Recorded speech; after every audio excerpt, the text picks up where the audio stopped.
the ability to recognize and see the needs of your partner without losing yourself. Distressed couples end up engaging in what he refers to as mutual negation.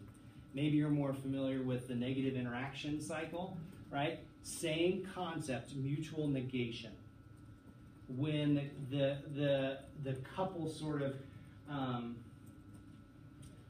descends into an intractable state where they're protecting their own interests or needs. They've lost the capacity, most often temporarily, to mutually recognize. And they end up in an asymmetrical partnership in those moments where there's, I think it's Donna Orange who talks about that it's a doer or done to relationship. So you have the doer, someone who's inflicting something onto the partner, who then is the done to. And those roles reverse. So it could be,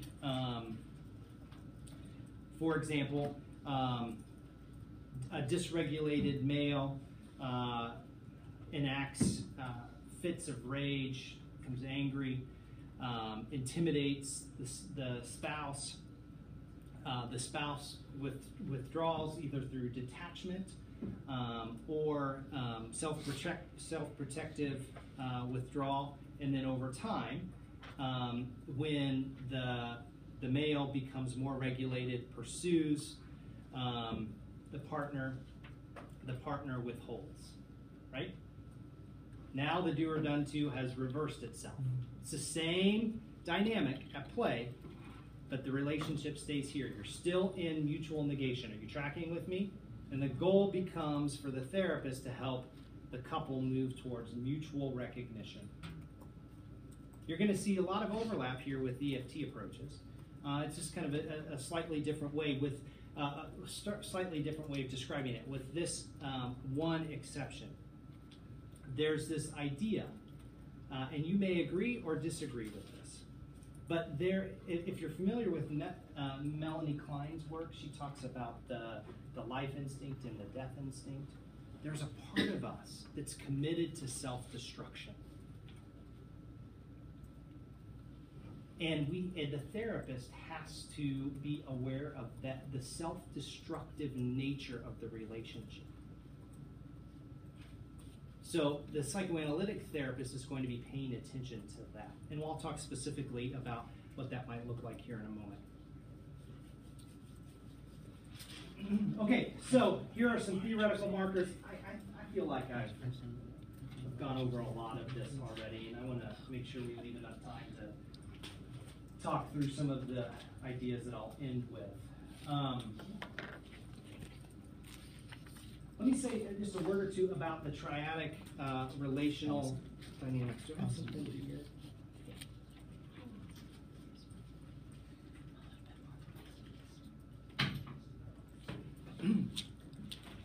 So over time, the relationship as it exists in these irretractable, conflictual states develops a pattern or a dance that exists on its own, and that the partners within the couple can enact this dance without even thinking about it.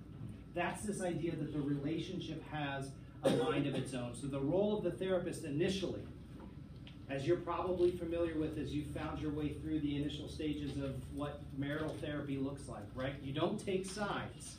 That's the death knell of any marital therapy, right?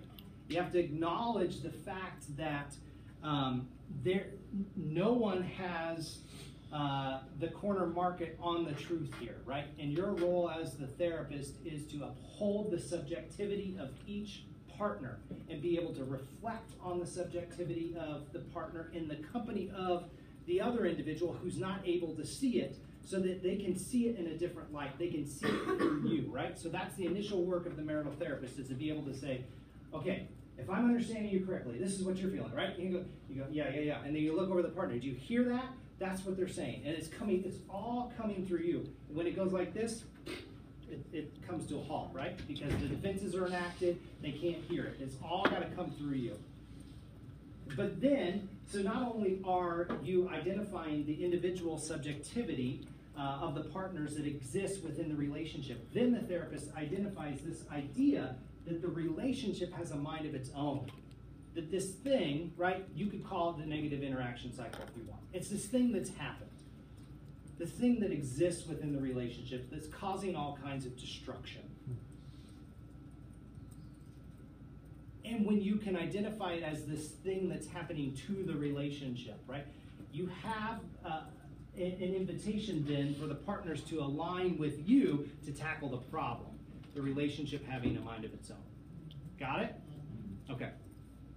So, the initial goals from a psychoanalytic approach seek to understand and address the emotional processing unique to the couple. So what are they doing with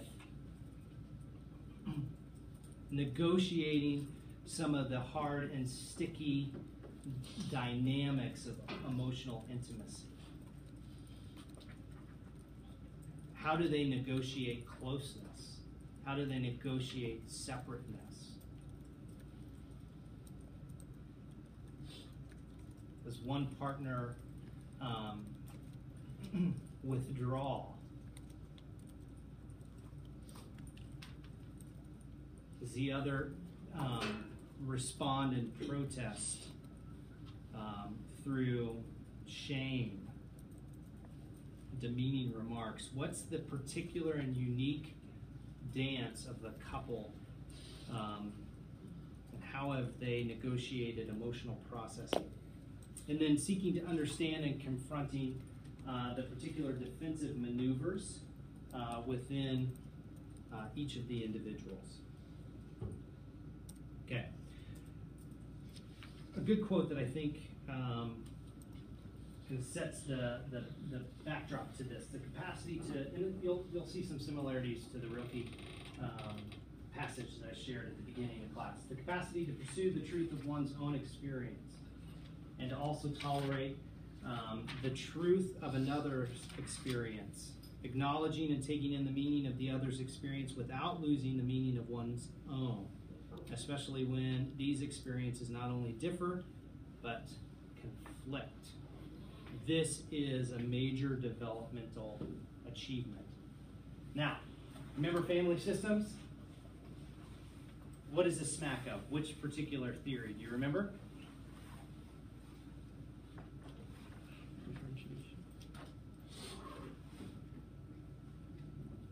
It's Bowenian, right? Differentiation. Yeah, differentiation.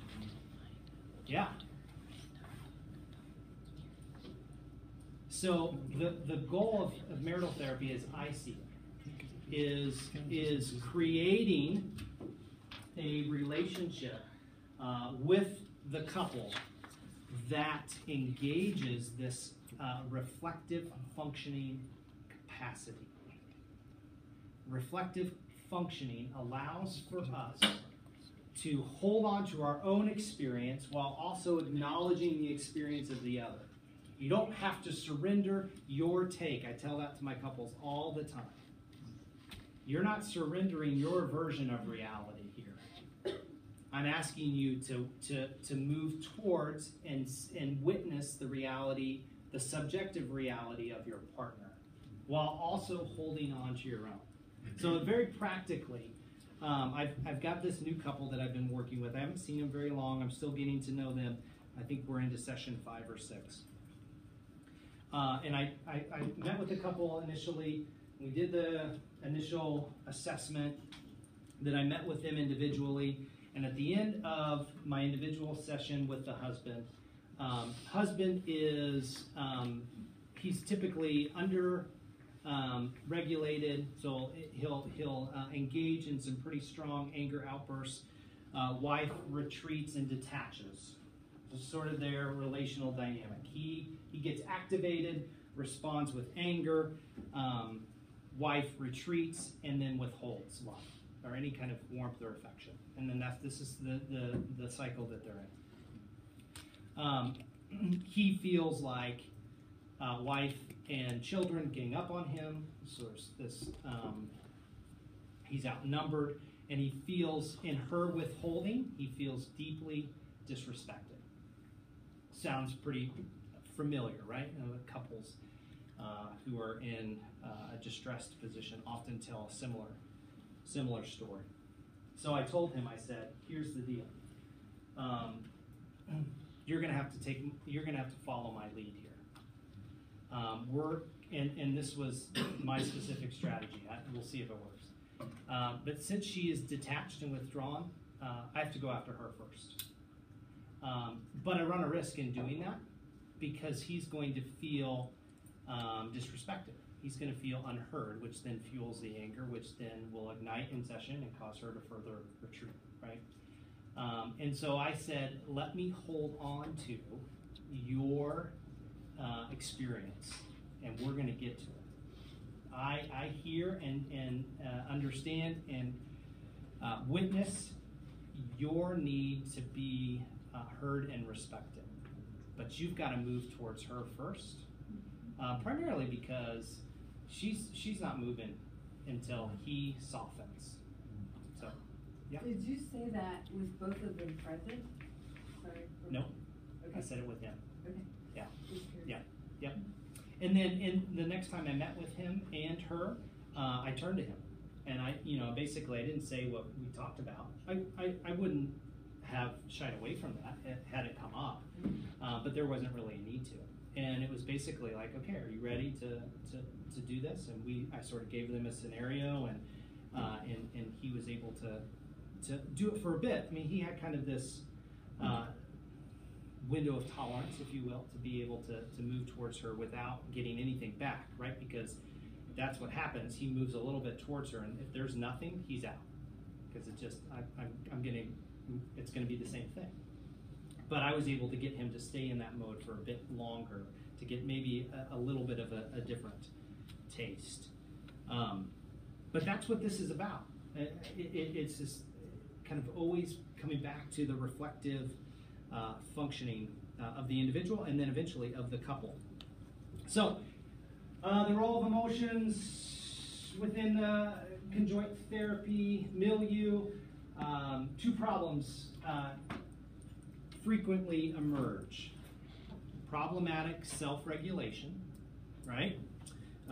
When it comes to a tense emotion, and then difficulty providing adequate attunement, or to use a term from self-psychology, this idea of the self-object responsiveness to the other's experience.